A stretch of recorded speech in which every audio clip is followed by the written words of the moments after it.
Ja, og velkommen til Krabvæløb på Skarø. Og vi panorerer lige hen over startboksene. Ja, der var stor Hans Henrik. Og her har udtalt noget i retning af, at jeg smager jeg skulle alle sammen herinde løbet. Så er lille Ronny. Hvis det ikke var fordi jeg gik med kniv her, fået bank mange flere gange i byen. Og så har vi Røge. Ja, han åbner sig selv. Han siger, at han nok skal vise de der kapitalistsvin, hvem det er, der styrer her. Og så er der Karl Åge her. Det er Hans Henriks største konkurrent. Han kalder sig selv for Dolf. Ja, og så er der så kommet nogle her.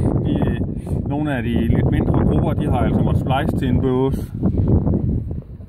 Og herovre på fløjene er det så nogle af de små, som vi ikke regner så meget med, der er også to der. Ja, det er næsten ikke engang til at se. Og herovre der er Gyrete. Som er Dolf. Ude fra Tranekær. Og det eneste hun siger, det er, at hun håber, at Dolf ser helt flot ben. Og så gør vi os klar til start. Okay. Nej. 3, 2, 1. Åbn boksen. Ja, det er godt nok noget sløvhoved her. Ja, der... jeg ser det, ham den lille mark. Ja.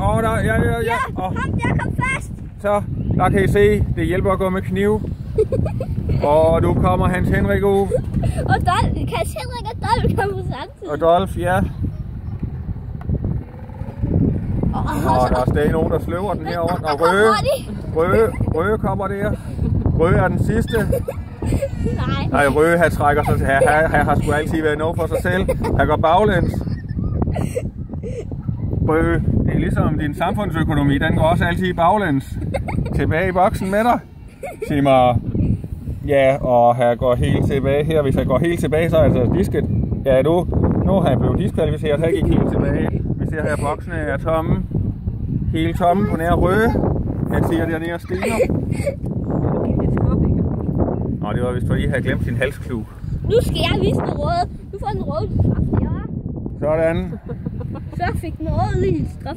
Så nu Røge også der det.